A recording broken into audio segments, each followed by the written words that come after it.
하나님의 영이시니 예배하는 자가 영과 진리로 예배할지니라. 아멘. 삶이 하나님께서 성령 충만함으로 주님의 말씀에 화답하는 예배자가 되기 원합니다. 우리가 듣고 변화되어 우리 실천하는 살아있는 신앙으로 주님이 기뻐하시는 예배를 드리는 자가 되기 원합니다. 주님, 이 시간 우리의 마귀의 시험과 유혹에 빠지지 않고 성령 하나님께서 강한 손으로 붙잡아 주시고 친히 우리들을 지켜주셔서 주의 자녀들을 모든 환난과 위험에서 지켜주옵소서. 주님, 특별히 긍휼하게 여겨주셔서 코로나로 인하여서 영적인 침체로 인하여 앞이 보이지 않는 가도 끝이 없는 이 광야의 길을 가고 있습니다. 이 새해 우리 성강의 귀한 식구들이 다시금 코로나가 사라지고 잃어버린 사랑과 잃어버린 예배의 기쁨을 되찾게 하여 주시고 식어진 마음이 다시 뜨겁게 하여 주옵소서. 비워진 이 자리가 기도의 자리, 우리의 무릎으로 메우게 하여 주시고 주인 없는 이 예배의 자리가 내가 먼저 채우게 하여 주옵소서. 특별히 약할 때 강함이 되시는 주님, 우리가 슬퍼하는 자들과 함께 슬퍼하고 우는 자들과 함께 울고 다시 한번 치유와 사랑의 손길을 펴게 하여 주옵소서. 이 새해 나의 삶을 베푸시는 하나님의 놀라운 역사를 경험하고 이 뜨거운 공동체의 회복을 즐거움으로 누리게 하여 주옵소서. 예수님의 이름으로 기도드립니다. 아멘. 네, 찬송가 342장 찬양하겠습니다. 찬송가 342장 찬양하겠습니다. 너 시험을 당해 죄 짓지 말고 너 용기를 다해 꼭 물리치라.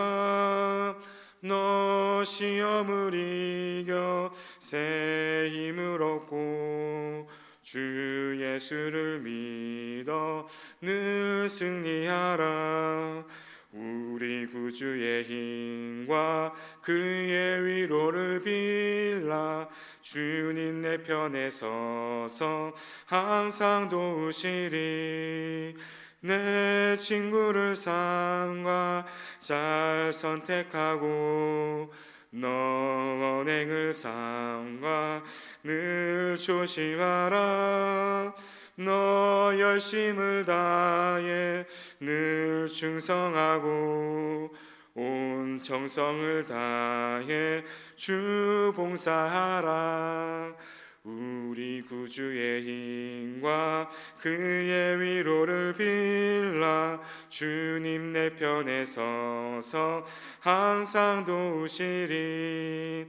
잘 이기는 자는 상 받으리니 너 낙심치 말고 늘 전진하라.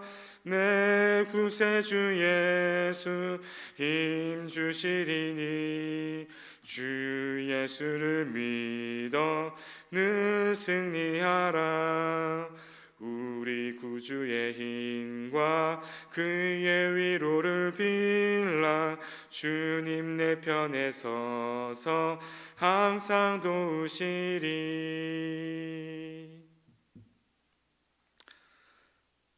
하나님이 우리에게 주시는 말씀입니다.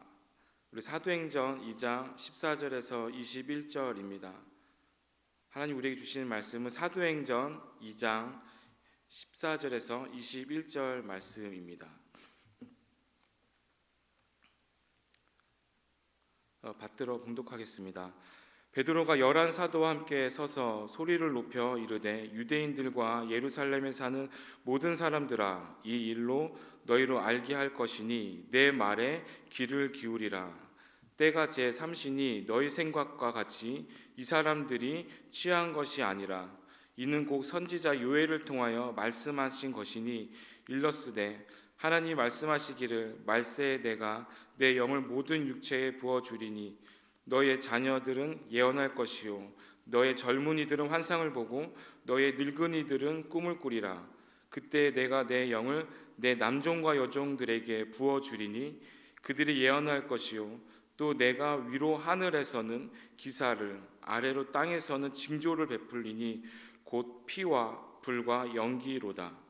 주의 크고 영화로우신 날이 이르기 전에 해가 변하여 어두워지고 달이 변하여 피가 되리라. 누구든지 주의 이름을 부르는 자는 구원을 받으리라 하였느니라.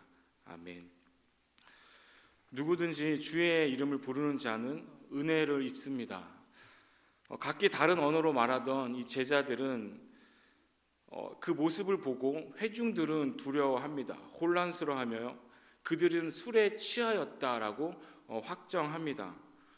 그러나 베드로는 이 회중들을 목격하고 요엘에 의해서 기록된 예언의 성취다라고 선포합니다. 자녀들은 장래일을 말하고 늙은이는 꿈을 꾸고 젊은이는 또 이상을 보는 것은 성령님께서 큰 은혜를 베풀어 주셔서 새로운 것을 알게 된다는 것입니다. 그러니까 예언, 환상, 꿈은 모두 새로운 것을 알게 되는 수단입니다. 이것은 결국 성령님을 통해서 하나님을 우리가 새롭게 알게 된다는 의미입니다. 그 당시뿐만 아니라 그러니까 종들도 성령님을 받을 수 있을 것이라고 말씀합니다. 베드로는 구약에 기록된 이 말씀을 통해서 예수님을 그 적대시하던 그 유대인들에게까지 구원의 대상이 된다고 전합니다. 유대인들은 예수님을 십자가에 못 박는 데 앞장섰습니다. 하지만 성령님께서는 그 베푸시는 하나님의 은혜로 그 유대인들의 그 악함조차 무력하게 만든 것을 우리는 알게 됩니다. 이처럼 이게 하나님의 비밀이지만은 복음 전파의 대상에는 제한이 없다는 것입니다. 복음 전파를 통한 구원 사역은 시공간을 초월한다는 것입니다. 이것이 하나님의 비밀입니다. 그래서 복음 전파 대상에는 한계가 없음을 기억하고 오늘 이 땅에 살아가는 우리들도 누구에게나 우리가 은혜로 다가가야 한다는 것입니다. 또 하나는 어제와 오늘이 달라야 한다는 것입니다. 성령이 우리 안에 임재하고 우리들이 성령으로 충만하게 되어지는 그 사건이 일어나게 되면은 우리가 생각하지도 못한 일들이 일어나는 것을 경험하게 됩니다. 실제로 이제 내 안에 내가 사는 것이 아니고 내 안에 예수님이 살아 계셔서 나를 거부할 수 없는 어딘가로 향하게 하는 것을 우리가 신앙생활하면서 경험하였을 것입니다. 특별히 오늘 이 사도행전 2장의 본문은 베드로에게 일어난 일이 잘 보여주고 있습니다. 어제의 베드로가 있고요. 오늘의 베드로가 있는 것입니다.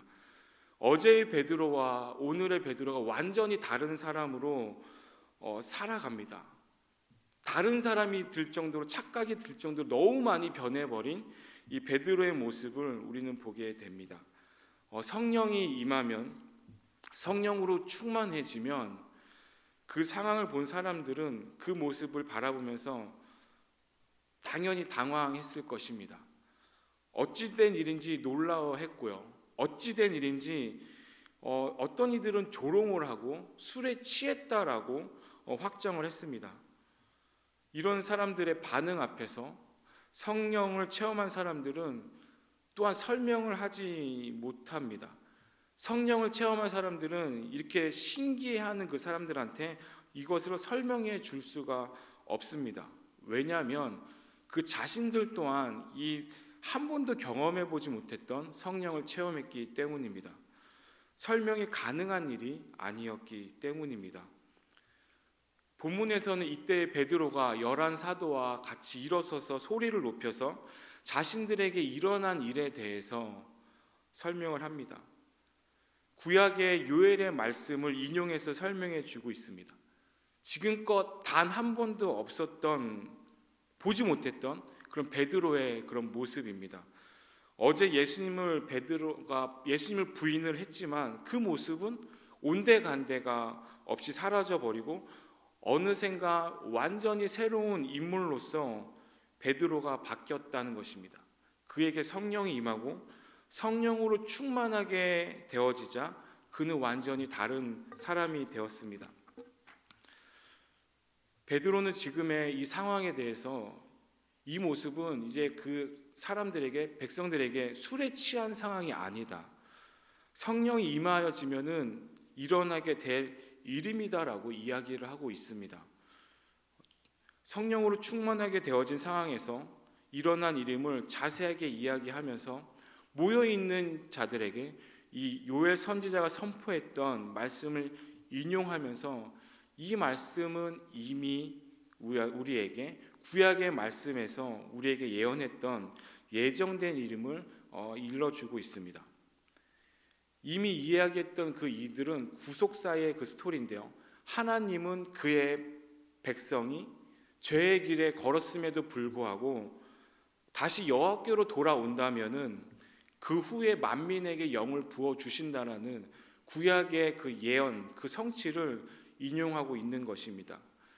오늘날의 신앙생활을 하고 있는 우리들에게도 동일하게 적용됩니다. 하나님이 우리들이 죄의 길에 걸었음에도 불구하고요, 우리가 오늘 다시 여호와께 우리가 돌이킨다면은 그 후에 만민에게 그의 성령을 부어 주시겠다고 우리들에게 약속을 하십니다. 그러므로 인하여서 자녀들에게는 예언을 하고, 젊은이는 하나님의 그 환상을 보게 되고, 늙은이는 이제 꿈을 꾸게 되는 일이 일어난다고 하였습니다. 남종이나 여종이나 누구에게든지 차별이 없이 이 성령이 부어질 것임을 이야기합니다. 뿐만 아니라 피로 아니면은 그 불과 연기로 가득한 마지막 날이 곧 올 것이다라고 선언합니다. 힘든 이 시기에, 이 팬데믹 코로나 시기에 당연히 피와 불과 연기로 가득한 날이 언제일지 모르지만은 힘들게 오늘 하루 꾸역꾸역 살고 있는 이 시기에도 곧 마지막 날이 올 것이기에 누구든지 주의 이름을 부르는 자에게는 구원이 임할 것이다, 이렇게 베드로는 선포하고 있는 것입니다. 베드로가 이 요엘 말씀을 인용하여서 모여있는 사람들에게 예수님을 초청하고 있습니다. 이런 당시 상황에서 베드로가 예수님을 전하기 위해서 모여있는 사람들에게 초청하고 있는 모습을 베드로가 어떤 사람인지를 안다면은 기가 막힐 노릇입니다. 상상할 수도 없는 사람입니다. 베드로는요, 이 요엘서를 인용할 만큼 논리정연한 사람이 아닙니다. 다혈질이고요, 말에도 실수가 많은 사람입니다. 그리고 말보다 행동이 먼저 앞서가는 그런 사람입니다. 뒤죽박죽인 그런 사람, 그런 기질에서 오늘 그의 모습은 베드로가 아닌 것이 보입니다. 무언가에 사로잡혀 있는 사람으로 우리는 발견해야 합니다. 무언가, 이 사람은 베드로가 아닙니다. 어제의 베드로가 아닙니다. 무언가에 사로잡혀 있는 사람 같아 보입니다. 네, 그렇습니다. 근데 왜 그럴까요? 그는 성령에 사로잡혀 있고 성령으로 충만해져 있습니다. 그러기에 그가 지금 말하고 있는 것은 사실 그에게 말할 것을 생각나게 하는 것, 말하게 하는 것은 바로 하나님의 영인 성령이었던 것입니다. 성령이 베드로에게 임하고 성령으로 충만해지자 성령이 그 안에서 역사하고 입술을 주관한 것입니다. 생각을 한번 하게 되었습니다. 오늘 베드로의 모습을 보면서 어떻게 이 요엘의 말씀을 이렇게 가장 적절할 때에 인용할 수 있을까? 상황에 딱 들어맞게끔 어떻게 백성들에게 선포할 수 있을까? 물론 성령이 임했기 때문입니다. 또한 물론 성령이 충만해졌기 때문입니다. 그러나 성령이 임한다고 해서 내가 알지도 못하는 말씀을 갑자기 내가 생각나게 하는 것은 아닙니다. 성령이 나에게 갑자기 임한다고 해서 내가 알지도 못한 말씀이 갑자기 생각이 나는 것은 아닙니다. 그 상황에 맞게끔 내 입에서 내게 없던 말씀이 나오는 게 아니라는 것입니다. 적어도 내가 알고 있는 말씀, 적어도 내가 들었던 말씀을 성령님이 나를 생각나게 한다는 것입니다. 그리고 그 상황에 맞게끔 말하고 선포하게 하는 것입니다. 그러기에 오늘 이 베드로가 전한 이 말씀, 선포한 요엘의 말씀은 베드로에게는 전혀 생소한 말씀이 아닙니다. 이미 들었던 말씀이고요, 이미 보았던 말씀입니다. 그 말씀이 베드로에게 이미 자신에게 이 말씀이 자신 안에 거했기 때문에 그 말씀을 성령님께서 선포케 하신 것입니다. 우리는 그렇게 생각합니다. 성령의 기름을 받고서 성령의 기름을 부음을 내가 받는다면 신비한 일들이 많이 일어날 것을 이제 기대하게 됩니다. 기적과 이적들이 나에게 펼쳐질 것을 기대하면서 우리가 신앙생활을 합니다. 근데 맞습니다. 성령이 분명하게 역사를 동반합니다. 그러나 베드로가 안진뱅이에게 자신에 있는 것을 준 것처럼 우리가 가지고 있는 것을 통해서도 성령님께서 역사하신다는 것입니다. 베드로가 말씀을 가지고 있었기에 성령은 상황에 따라서 베드로에게 그 말씀이 생각나게 하시고 딱 적절할 때 가장 맞는 말씀으로 그들에게 선포했다는 것입니다. 내게 있는 것을 통해서 성령님은 우리들이 있는 것을, 우리들이 갖고 있는 말씀을 통해서 지금도 우리의 삶 가운데 역사하고 있음을 우리가 기억해야 할 필요가 있어 보입니다. 내가 가지고 있는 말씀이 없는데, 현재요, 우리 성도님들, 내가 가지고 있는 말씀이 현재 없는데 성령님이 나에게 말씀을 줄 것을 우리가 기대하지 않았으면 좋겠습니다. 이제 이 땀방울이, 예수님의 비유지만 땀방울이 핏방울이 되듯이 보이는 그런 기도의 현장이 내가 지금 없는데 우리가 기도의 응답을 받을 것으로 우리가 기대하지 않았으면 좋겠습니다. 우리에게 있어서 무엇이 먼저 중요한지를 우리가 성령의 역사를 우리가 기대하기 전에 먼저 우리에게 신앙인으로서 그리스도를 닮아가는 그리스도인으로서 우리가 채워야 할 것이 무엇인지를 먼저 여겼으면 좋겠습니다. 가장 기본입니다. 매일매일 하나님의 말씀을 묵상하면서요, 그 말씀이 나의 말씀으로 여기는 그런 신앙의 습관이 먼저 배워야 합니다. 그래야지만 성령의 역사에 그 말씀이 적재적소에 필요한 부분에 누구든지 주의 이름을 부르는 그 은혜에 우리의 그 역할이 될 것입니다. 또한 매일매일 기도하는 공간을 찾아서 우리가 그분과 시간을 보내는 그 기쁨을 맞이해야지만, 그런 시간을 먼저 있어야지만 우리가 그럴 때야 비로소 우리가 베드로가 어제의 베드로가 아닌 오늘의 새로운 모습처럼 우리가 살아갈 수 있게 될 것입니다. 말씀을 마칩니다. 다시 결단하고 우리 적용 기도하겠습니다.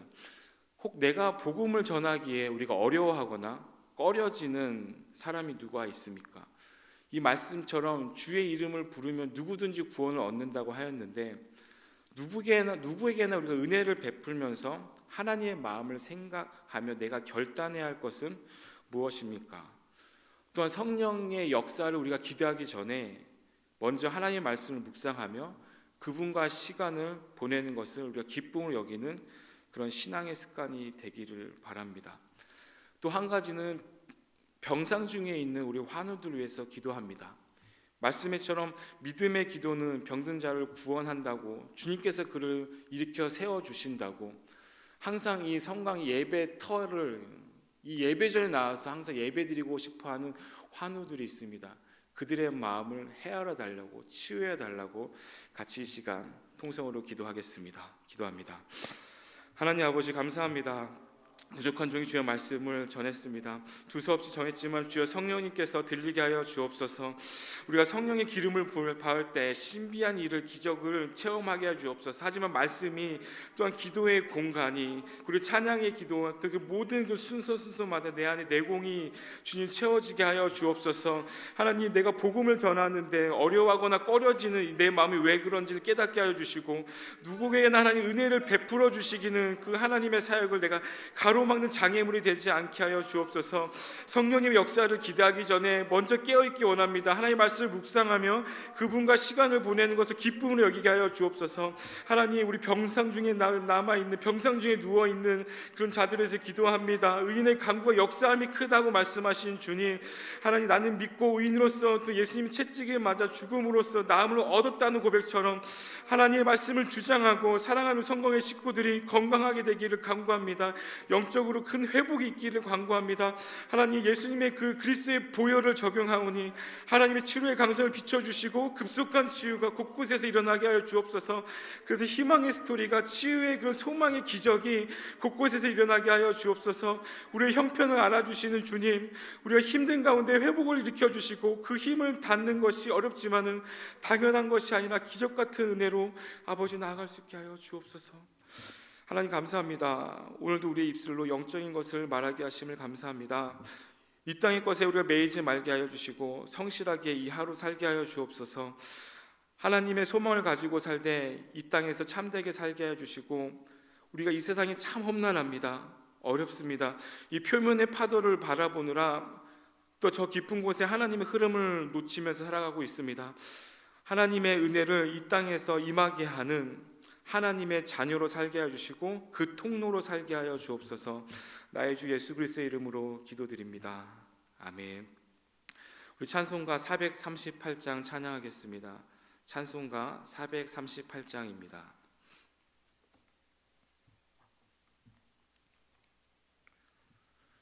내 영혼이 은총 입어 중한 죄짐 벗고 보니 슬픔 많은 이 세상도 천국으로 화하도다. 할렐루야 찬양하세. 내 모든 죄 사함 받고 주 예수와 동행하니 그 어디나 하늘나라. 주의 얼굴 뵙기 전에 멀리 뵈다 하늘나라. 내 맘속에 이뤄지니 날로 날로 가깝도다. 할렐루야 찬양하세. 내 모든 죄 사함 받고 주 예수와 동행하니 그 어디나 하늘나라. 높은 산이 거친 들이 조막이나 궁궐이나 내 주 예수 모신 곳이 그 어디나 하늘나라. 할렐루야 찬양하세. 내 모든 죄 사함 받고 주 예수와 동행하니 그 어디나 하늘나라.